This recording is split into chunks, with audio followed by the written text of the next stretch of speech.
Hello. हमने अपनी पिछली वीडियो में अशोक के इतिहास के बारे में जाना, अशोक के बारे में जाना। आज हम अशोक के शिलालेखों, उसके स्तंभ लेखों और गुफा लेखों के बारे में जानेंगे, क्योंकि हमने जाना था कि अशोक का जो इतिहास है हमें उसके शिलालेखों से, उसके स्तंभ लेखों से और गुफा लेखों से ही मिलता है, पता चलता है।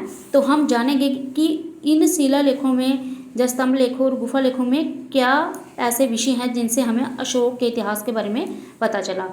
तो ये सब जानने के लिए मेरे चैनल को लाइक, शेयर और सब्सक्राइब कीजिए। तो चलिए जानते हैं अशोक के प्रमुख शिलालेख एवं उनमें वर्णित विषय, उनमें वर्णित जो विषय थे वो क्या थे। सबसे पहला जो शिलालेख है उनका, इसमें पशु बलि की निंदा की गई है। मतलब कि उन्होंने इसमें पशुओं को मारने की घोर अपराध बताया है, उसकी निंदा की है कि हमें पशुओं को नहीं मारना चाहिए। तो दूसरा जो शिलालेख है उसमें मनुष्य व पशु दोनों की चिकित्सा व्यवस्था का उल्लेख किया गया है। दूसरे शिलालेख में क्या बताया गया है कि मनुष्य और पशु अगर वो बीमार वगैरह हो जाते हैं तो उनके इलाज का उसमें वर्णन किया गया है। तो जो तीसरा शिलालेख है जो उसमें राजकीय अधिकारियों को ये आदेश दिया गया है कि वह हर 5 वर्ष के उपरांत दौरे पर जाएं। इसमें कुछ धार्मिक नियमों का भी उल्लेख है। तीसरे क्या है, जो उनके जो राजकीय अधिकारी होते हैं उनको जो आदेश दिया गया है कि वो हर 5 वर्ष के बाद दौरे पर जाएं, पूरे जो उनका जो राज्य था उनके लोगों के पास जाएं, उनके पास जाके पूरी जो है दौरा करें, उनसे हर तरह का वो देखें कि वो खुश हैं या नहीं हैं, सारी जानकारी प्राप्त करें और क्या व्यवस्थाएं करने की और ज़रूरत है, जो कि हमारा जो उनका राज्य के लोग हैं वो खुशी जीवन, सुखी जीवन व्यतीत कर सकें। तो इसमें कुछ जो धार्मिक नियम थे उनका उल्लेख भी किया गया है। जो चौथे नंबर पे शिलालेख है इसमें भेरी आएगा। भेरी घोष की जगह भेरी घोष की जगह किसको, धम्म घोष की जो है, भेरी घोष की जगह धम्म घोष की घोषणा की गई है। चौथे में क्या किया गया है, भेरी घोष की जगह धम्म घोष की घोषणा की गई है। तो भेरी घोष क्या होता है, भेरी घोष का अर्थ होता है युद्ध के नगाड़ों की आवाज़। जो युद्ध करने से पहले जो नगाड़े बजाए जाते हैं उनकी आवाज़ की वो अब सुनना पसंद नहीं करते थे, इसके लिए उन्होंने इस जो युद्ध के समय बजाए जाने वाले नगाड़ों की आवाज़ की जगह उन्होंने धम्म घोष की जो घोषणा कर दी थी। धम्म घोष का मतलब होता है युद्ध के बजाय जाने वाले, जो धम्म के माध्यम से विजय को दर्शाने वाली शांति की ध्वनि। मतलब जो धम्म के माध्यम से युद्ध को उन्होंने नकारा है और धम्म के माध्यम से विजय को दर्शाने वाली, जीत को दर्शाने वाली जो शांति की ध्वनि होती है उसको उन्होंने जहाँ पर घोषणा की है। मतलब युद्ध को उन्होंने पूरी तरह नकार दिया और धम्म का रास्ता अपना लिया। तो भेरी घोष की जगह उन्होंने धम्म घोष की घोषणा जो की है। चौथे शिलालेख से ये जानकारी प्राप्त होती है। आगे हैं, तो उन्होंने क्यों जो धम्म घोष की घोषणा की थी, क्योंकि जो कलिंग का युद्ध था उसमें जो हमने पिछली वीडियो में पूरा पढ़ा है, अगर किसी ने नहीं देखी है तो वो जो इससे पीछे वाली वीडियो है वो ज़रूर देख ले। उसमें पूरा बताया गया है कि कलिंग जब का युद्ध होता है तो तब जो होता है वो उसका हृदय परिवर्तन हो जाता है, जो अशोक होता है, तो वो सारा कुछ उसमें बताया गया है। तो इसी युद्ध की वजह से ही उन्होंने भेरी घोष की जगह धम्म घोष की घोषणा की थी। आगे है 5वें जो शिलालेख है उसमें धम्म महामात्राओं की नियुक्ति की जानकारी मिलती है। धम्म महामात्राओं की नियुक्ति, जब वो धम्म घोष की जब घोषणा कर देते हैं तो जो धर्म प्रचार करने के लिए जो धर्म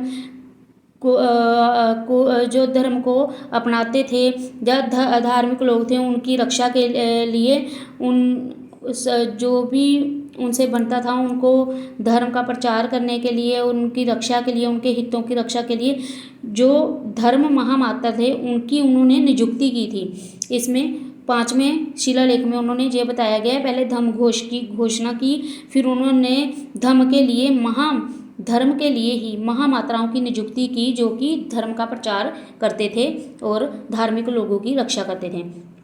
आगे है 6 नंबर, इसमें आत्म नियंत्रण की शिक्षा दी गई थी। मतलब उन्होंने लोगों से इसमें अपील की है आत्म नियंत्रण की, मतलब अपने आप पर पूरा नियंत्रण होना चाहिए।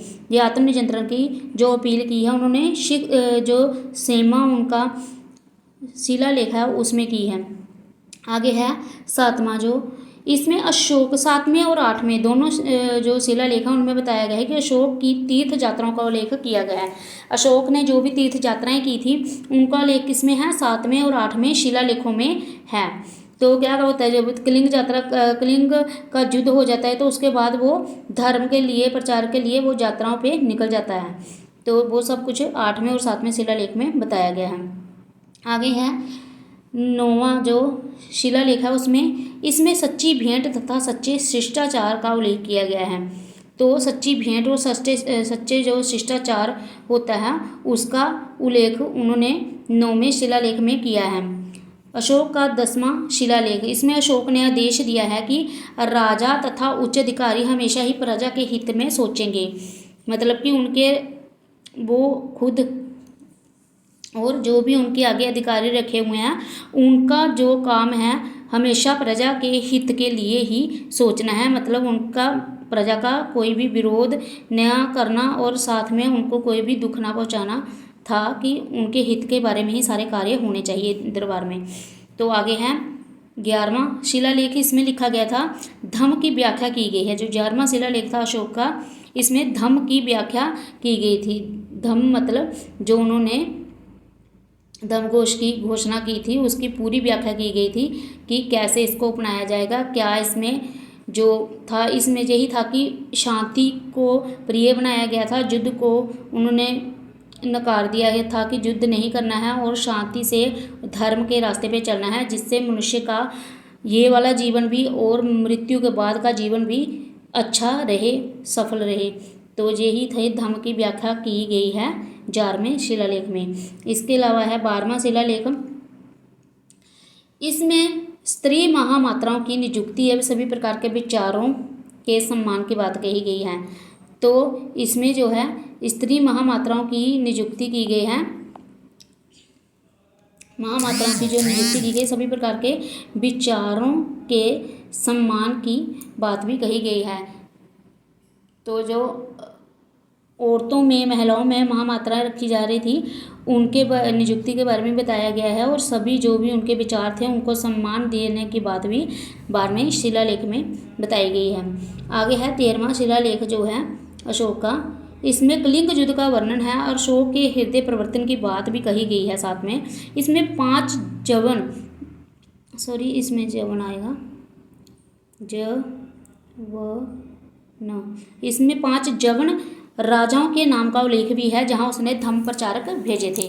तो 5 जवन राजा के पास भी उन्होंने धम्म प्रचारक भेजे थे, उनका उल्लेख है। साथ में कलिंग युद्ध का वर्णन जो है अशोक के हृदय परिवर्तन जो हो जाता है कलिंग युद्ध के वजह से, वो सब कुछ है 13वें शिलालेख में। और 13वां सबसे इम्पोर्टेंट है, कभी एग्जाम में ये पूछा जा सकता है कि कलिंग युद्ध का जो वर्णन है किस शिलालेख में दिया गया है, तो आपने अच्छी तरह से याद रखना है। तो एक धम्म की व्याख्या कहाँ की गई है ये भी बहुत ज़्यादा इंपॉर्टेंट है, इनको आपने याद रखना है। अशोक ने जनता को धार्मिक जीवन बिताने के लिए प्रेरित किया था, ये है 14वें शिलालेख में।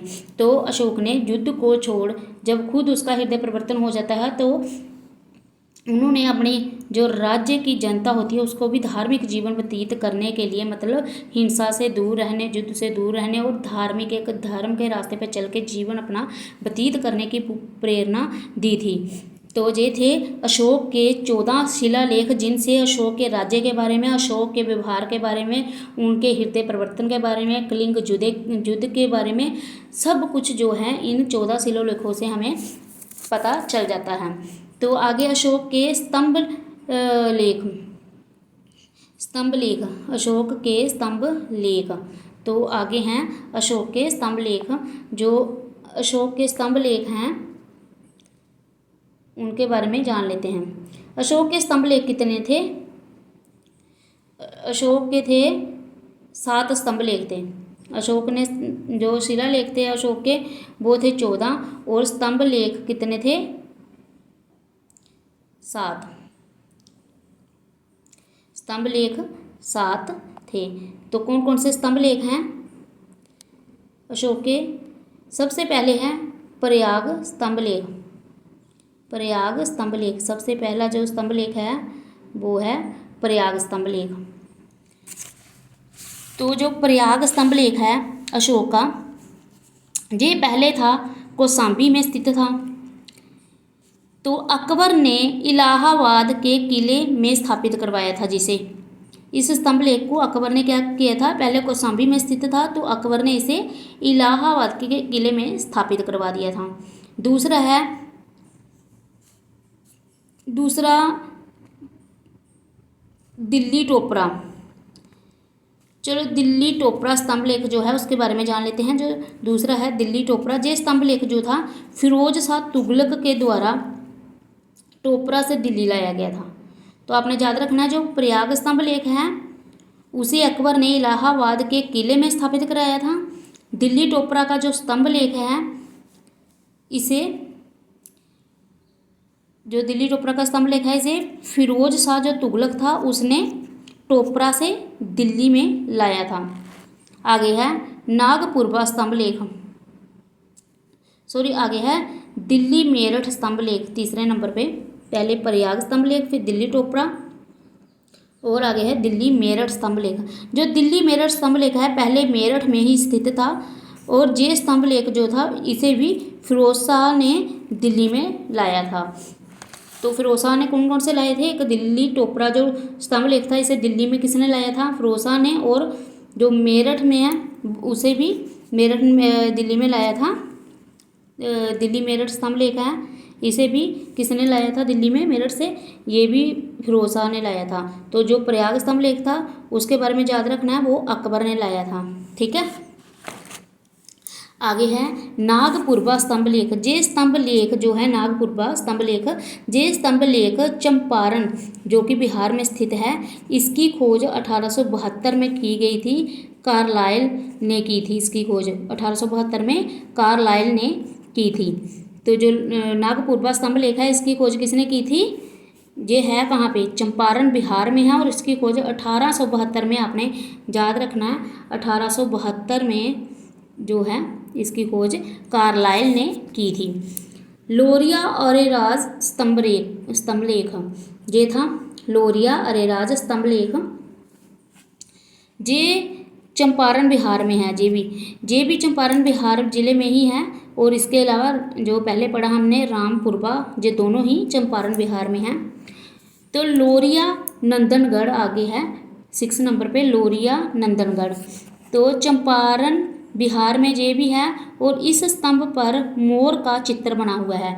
इसमें क्या याद रखना है आपने? लोरिया जो नंदनगढ़ स्तंभ लेख है, अगर क्वेश्चन आ जाए आपको पेपर में कि मोर का चित्र किस जो स्तंभ लेख है वहाँ पे बना हुआ है, तो आपने याद रखना है लोरिया नंदनगढ़ स्तंभ लेख है जिसपे मोर का चित्र बना हुआ है।